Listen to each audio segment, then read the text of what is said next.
Good morning student. मैं doctor Anita Shukla, assistant professor physics, government V Y T autonomous PG college में हूँ। मैंने आज आपके लिए एक प्रैक्टिकल वीडियो बनाने की कोशिश की है और टॉपिक लिया है एडर और सबट्रैक्टर।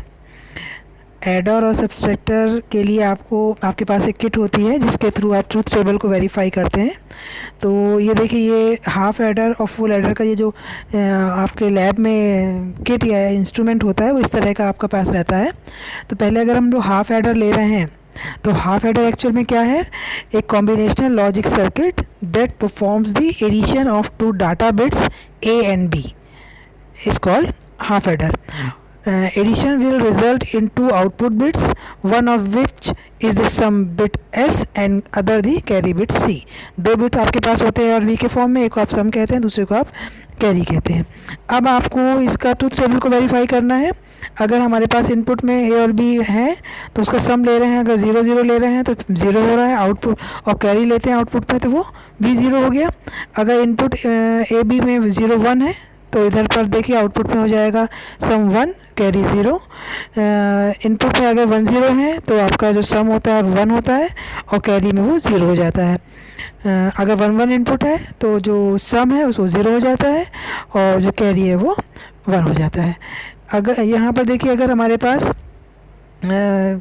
इसमें हाफ एडर जो है वो उसका सर्किट डायग्राम कैसे बनेगा? दोनों तरीके से बन सकता है। इसमें आप नैंड गेट को यूज़ कर सकते हैं और नॉर गेट को यूज़ कर सकते हैं। देखिए ये डायग्राम शो कर रहे हैं जिसमें एक में अपने ऊपर वाले में नैंड गेट को शो कर रहे हैं, दूसरे में आप नॉर गेट को शो करते हैं। ठीक है, तो एक्चुअल में हम लोग इस किट के थ्रू इस प्रकार के कॉन्फ़िगरेशन बना करके ट्रूथ टेबल को वेरीफाई करते हैं हाफ एडर के लिए। अब आइए फुल एडर में। दो हाफ एडर, फुल एडर में क्या होता है? The full adder does not take the carry bit from its previous stage into account. This carry bit from its previous stage is called carry in bit a. Combinational logic circuit that adds two data bits A and B and a carry in bit C is called full adder. मतलब A और B तो है ही है, साथ में इनके साथ में सी को भी आप कैरी बिट के फॉर्म में लेते हैं और इसमें भी आप नॉर और नैंड दोनों गेट का यूज़ करते हैं। अब देखते हैं इसका ट्रूथ टेबल। आपके पास इनपुट में ए बी सी हो जाएगा क्योंकि कैरी इन बिट आ जाएगा, और एक हो जाएगा आउटपुट का सम, दूसरा हो जाएगा आउटपुट का कैरी। तो अगर हमने 0 0 लिया ए बी सी तो हमारे पास आ गया 0 0 आउटपुट में। अब चेंज करते जाइए, तो 0 0 के बाद सी में 1 लिया तो वहाँ पर सम हो जाएगा 1, कैरी हो गया 0। अब फिर चेंज करिए, अब ए को 0 लिया, बी को 1 लिया, सी को फिर 0 लिया, तो सम हो गया 1 और 0। ये सब जो ट्रूथ टेबल है आप किट के थ्री वहाँ पर आपको वेरीफाई करते चले जाते हैं। आपको 1 और 0 में लाइट दिखती है और फिर वो मतलब इस प्रकार का ऑन ऑफ कंडीशन आपको डिस्प्ले होती जाती है।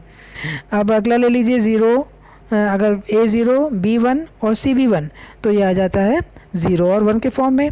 अब ए लीजिए 1, बी सी को ले लिया 0 तो ये आ जाता है सम 1 और ये 0। सिमिलरली ए को लिया हमने, आखिर में लेते हैं सबको, अगर टोटल पूरी चीज़ ए बी सी 1 है तो लास्ट भी हमारे पास 1 1 के फॉर्म में मिल जाता है। अब फुल एडर को भी हम नैंड गेट के थ्रू भी शो कर सकते हैं और नॉर गेट के थ्रू भी शो कर सकते हैं। तो ये हमारा जो डिस्प्ले फ़ोटोग्राफ है ये इसका प्रॉपर कनेक्शन को शो कर रहा है फुल एडर के लिए, जबकि आपके पास इसमें आप नैंड गेट और नॉर गेट दोनों को यूज़ कर रहे हैं। अब आते हैं हाफ सबट्रैक्टर क्या है? Subtracting a single bit binary value b from another a produces a difference bit d। Difference के लिए हम d से शो कर रहे हैं, and a borrow bit b। This operation is called half subtraction and the circuit to realize it is called half subtractor। तो यहाँ देखिए आपके पास ए और बी इनपुट है और वहाँ पर वो डिफरेंस के फॉर्म में डी और बोरो के लिए आप बी ले रहे हैं। इसके लिए भी आप नैंड गेट और नॉर गेट के थ्रू ये सर्किट बना सकते हैं। ये आपके यहाँ पर सामने हम डिस्प्ले कर रहे हैं। अगर हमारे पास ये फुल सबट्रैक्टर है, इसका मतलब क्या हो गया कि कंपोनेंट इसमें और आएगा। Subtracting two single bit binary value B C in form a single bit value A produces a difference bit D and a borrow output B R bit. This is called full subtraction. तो यहाँ पर देखिए A B के साथ तीसरा component आ गया सी, यहाँ पर आप नॉर और नॉर गेट के थ्रू इसको डायग्राम बना सकते हैं। अब इसमें अगर हम ये चूँकि फुल सबस्ट्रक्चर है, इसका मतलब इसमें नैंड गेट भी यूज़ कर ले रहे हैं और नॉर गेट भी यूज़ कर रहे हैं। देखिए ये हमने इसका डिस्प्ले आपको दिखा रहे हैं। तो इसका मतलब क्या हुआ है कि अगर हमारे पास अगर हमको एडर सबस्ट्रक्टर दोनों को लेना है तो हम इसको इस फॉर्म में निकाल सकते हैं। साथ ही इसका जो ट्रुथ टेबल होगा उसको वेरीफाई कर लेते हैं। ठीक है, तो ये जो ट्रुथ टेबल हमारे पास आ रहा है वो इस फॉर्म में हमको प्राप्त हो रहा है। ठीक है, तो ये जो एक ट्रुथ टेबल है इसको हम वेरीफाई कर सकते हैं। तो इस तरह से एडर सबस्ट्रक्टर दोनों के लिए हम अकॉर्डिंगली नॉर और नैंड गेट यूज़ करके एडर और फिर उसके बाद सबस्ट्रक्टर बनाते हैं। और इस तरह से हम एक ये कंक्लूज़न निकालते हैं कि inputs and outputs of the half adder, full adder, half subtractor and full subtractor are according to truth table. और मेन प्रिकॉशन इसमें हम क्या लेते हैं कि कनेक्शन शुड भी प्रॉपर होने चाहिए and appraiser can be on for long time. और दूसरी भी ये चीज़ें जो है हमको मतलब जो कनेक्शन लेते हैं उसे प्रॉपरली थोड़ा अटेंटिवली इसको हमें करना है। Okay, thanks.